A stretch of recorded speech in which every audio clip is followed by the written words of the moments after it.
Henry County Village is looking at more options to preserve its historic buildings while waiting on state funding for repairs. Maddie Franz shows us why some residents say the need for restoration work is urgent. It's new tonight at 10.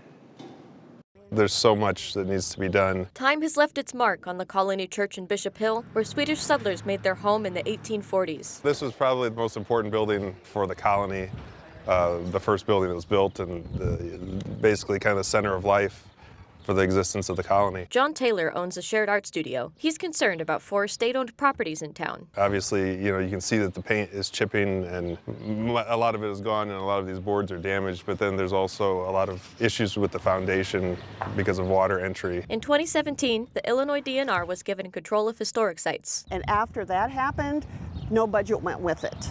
So there is no budget for historical preservation solely. Joella Kraus is a descendant of the Swedish colonists. Residents like her have been asking the state to fund repairs for years. This is what they came for, was for religious freedom, and now this symbol is just deteriorating before our very eyes. State Representative Travis Weaver is also advocating for the village. Nobody's asking for a handout, nobody's asking for grant funding.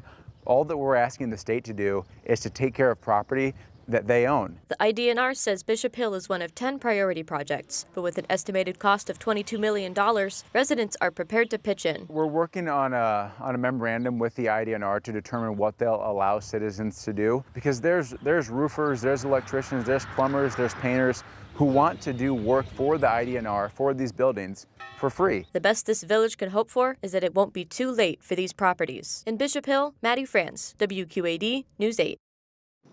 And in a statement, the Illinois DNR says it has met with Bishop Hill residents and, quote, shares their concerns about the condition of the site. The agency says it's trying to tackle $1 billion in deferred maintenance projects at state parks, historic sites, and other facilities across the state.